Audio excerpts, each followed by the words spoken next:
signing a disclosure like that. And so is this a new policy where?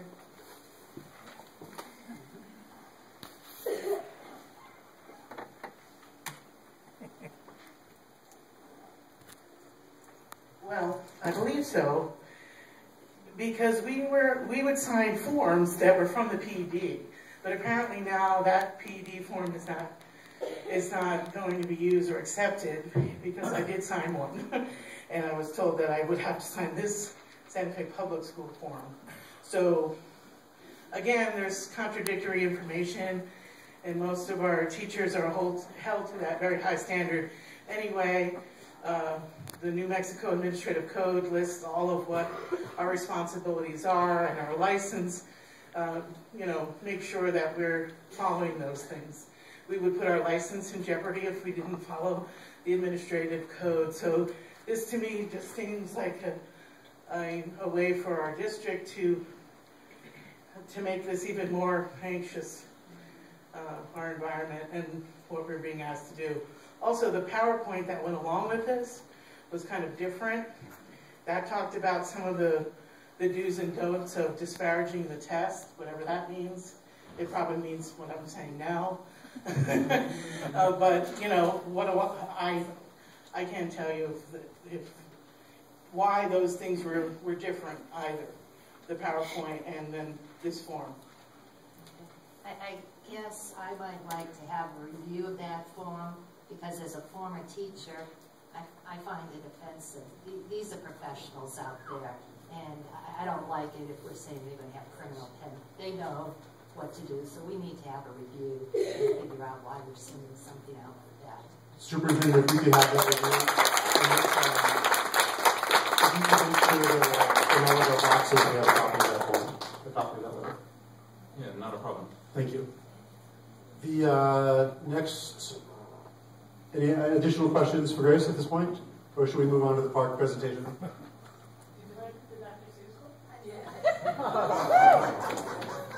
Thank you, Ms. Mayor. So the next item on the agenda is presentations, and the first of which is the park update. Thank you, President Carrillo. So let me make sure I can clarify a few things. So our students are always entitled to express themselves. I believe I led forums at both Capitol High School and Santa Fe High School. I personally collected nearly 100 letters that were written by our students and delivered those to the secretary. I discussed those with the secretary. What is not appropriate is to be disrespectful of teachers, disrespectful of administrators, to not listen to the directions of adults on campus, to leave campus without the permission of your parents.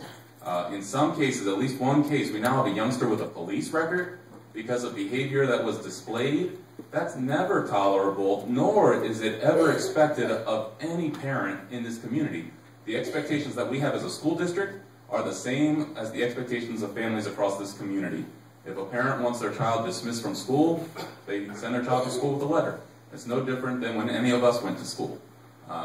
If our children are going to express themselves, they do so respectfully, following school rules. No different than when any of us was in school. Unfortunately, I encountered at least half a dozen young people across town at the Capitol with no transportation home. Fortunately, I encountered them at the Roundhouse.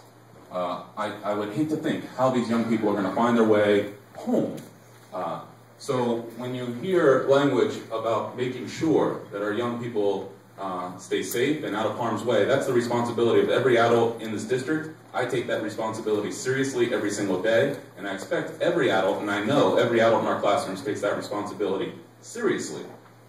So I want to make sure that we're clear. I understand that to be the guidance from the board. I understand that to be the expectations of this state, and I understand that to be the moral obligation of everybody that works in our public schools. Now, we have had a number of opportunities to discuss. I know President Carrillo was part of a discussion. I led several discussions. I think there are some young people from Santa Fe High School that were part of the conversation that I led. Several hours. I think even in that conversation, young people asked to stay later. Some kids missed their practice. That is fine. That works when we express ourselves appropriately and we have conversations.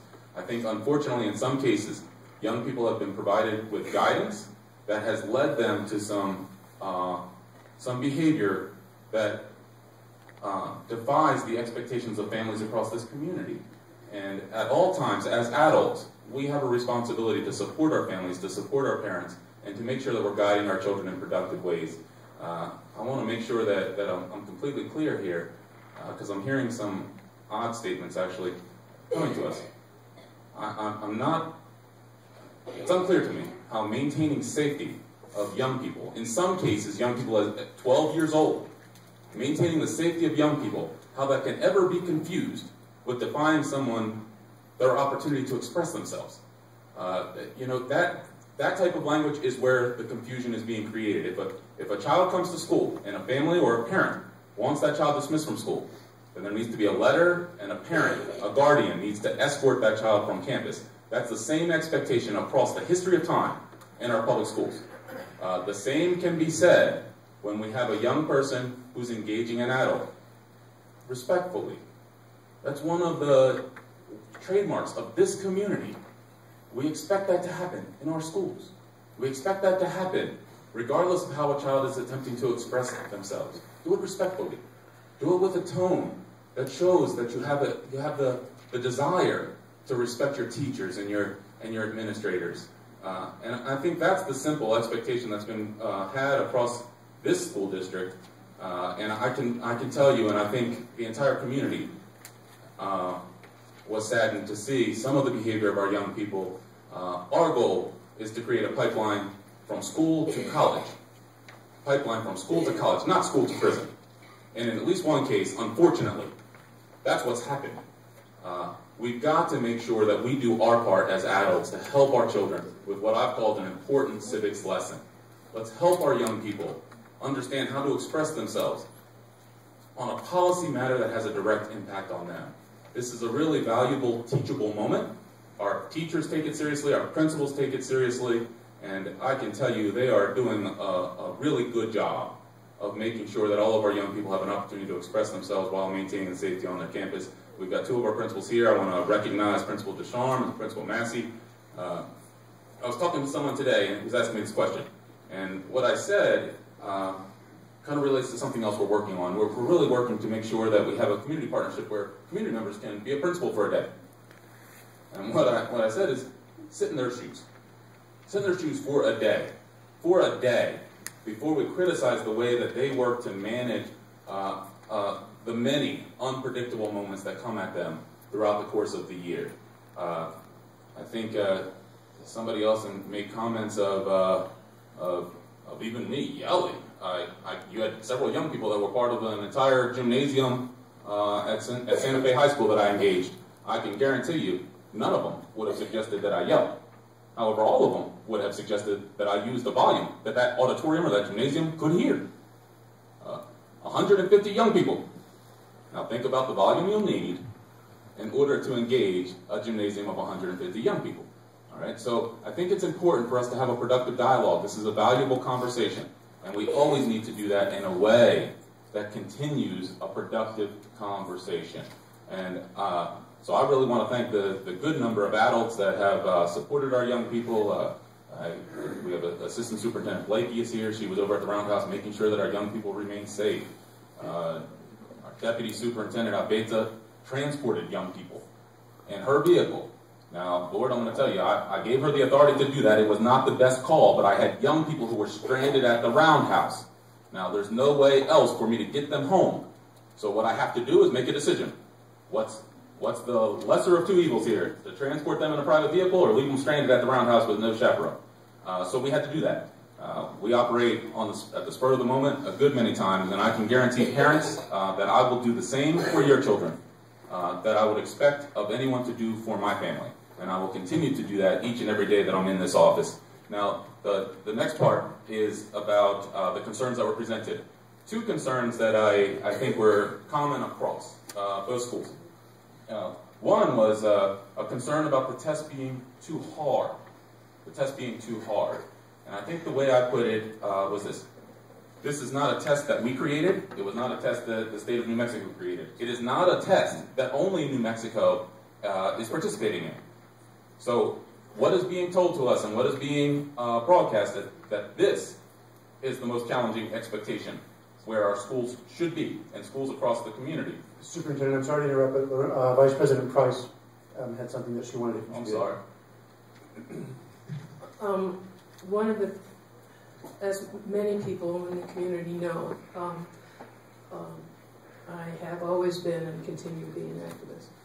And when I was in high school, I set up and organized a demonstration around Chase Manhattan Bank because they wouldn't divest of in Krugerrands, and they continued to give grant money to South Africa during the apartheid.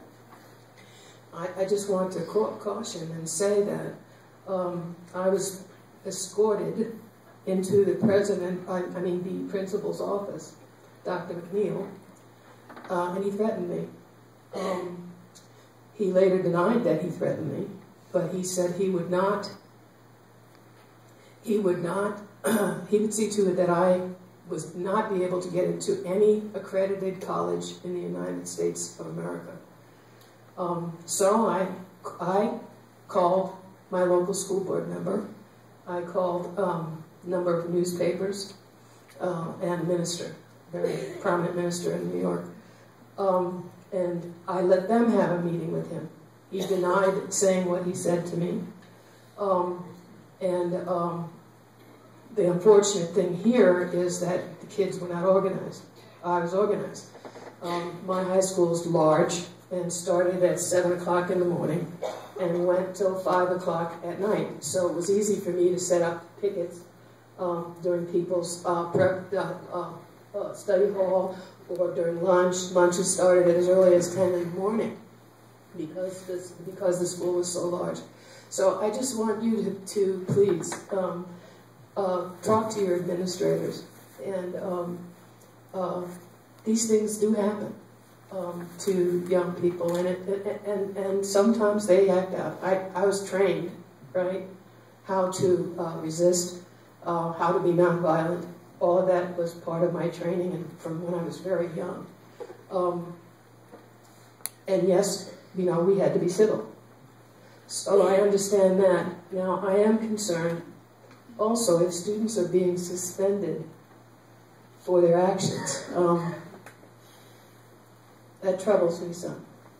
Now, if it's disrespect, I understand that. I was a principal once. And a teacher. But I just want you to know I do have those concerns. And those things do occur. And I'm sure they're not going to tell you they did that. No, so I don't issue suspensions from the superintendent's seat. No, I'm just saying, yeah, I know you don't, but yeah. I'm saying that's an issue, a policy issue we should probably look at, and how, because it should have been the same thing we would do for anybody who was truant. Yeah, so I will tell you, we can't talk about individual student concerns, but I can tell you our principals take their responsibility seriously, and any issue or situation of discipline that they are handing out for students is one in order to work to make sure that they educate their young people. I would tell you this, so the two questions before we get to the park, the one is the question of the test being too tough. And if it's, again, if this is a test that's being given out across this country, and we know, I believe, Dr. Bowman, how many states are using this test? I don't know exactly, but it started off around 20. Down to 14? I think it's 14. It's 10. I checked last night. Well, some started in the... I think the answer is clear, though. It's a lot of other states, right? So other states are...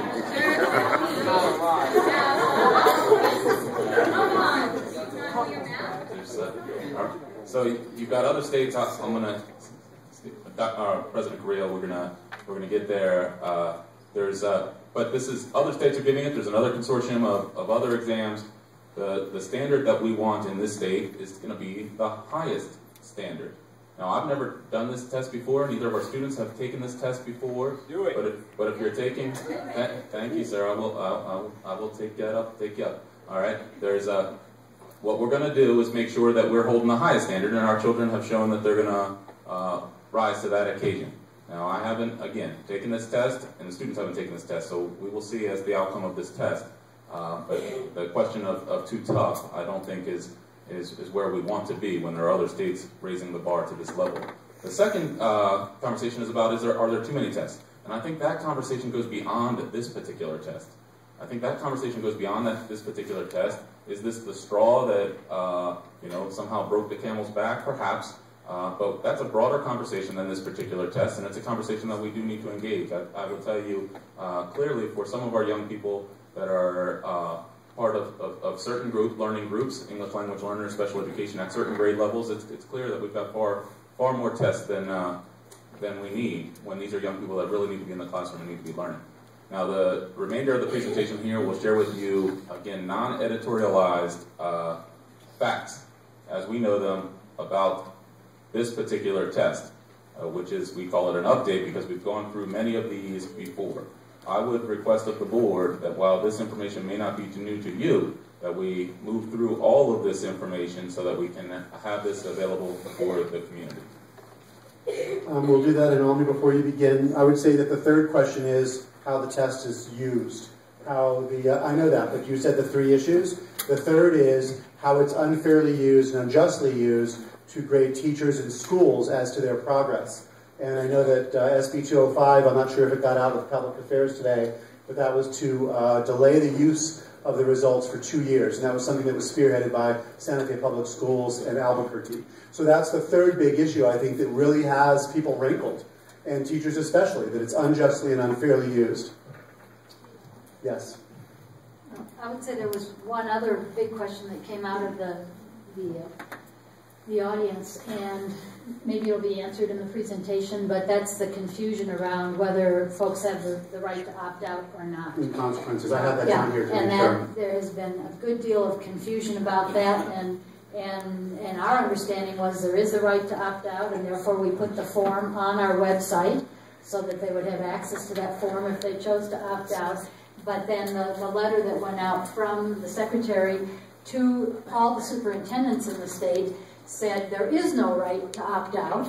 So it's not a matter of that we're giving out conflicting information. It's conflicting information that's coming from the state, it appears. So that may be answered in this presentation, and maybe we should save the other questions till later. But that was another concern I heard a lot tonight. We have that as among the 11 questions that I wrote down. All right. Almi, if you'd like to begin. Yes, Dr. Veda. Good evening, Board President Carrillo, members of the board, and Superintendent Boyd. As Dr. Boyd said, we are going to go through this presentation. We will just provide the facts, and I'm going to try to be as pithy as possible so that way we can get to our analysis. So our outline, as you can see, we're going to talk about what is PARCC, and some of our students were nice enough to already outline that for us. PARCC testing time, the difference between an MSBA and PARCC, opt-out update, and legal analysis, and then questions. So one of our students already kind of went through this, so I will go through this real quickly. What is PARCC? PARCC is the Partnership for Assessment and Readiness for College and Careers. These are high-quality K-12 assessments, and again, it's high quality. And I'll just go ahead and let you guys read through that. And then district PARCC information distribution to students, parents, and schools. So what we've done is we've had a formation of on-campus opportunities for dialogue. There's been in-class discussion, group meetings with students, and forums for appropriate expression. We've also done some take-home PARCC FAQs. We've answered the questions, what is PARCC? When is the PARCC? How much time will it take? What happens if I fail the test? What happens to me if I don't take it? What is the parental refusal form? What if I'm sick or absent? And this is a FAQ that we sent out last week that every student should have received. Is it on the school on the district website? You know what, we can, let me get it.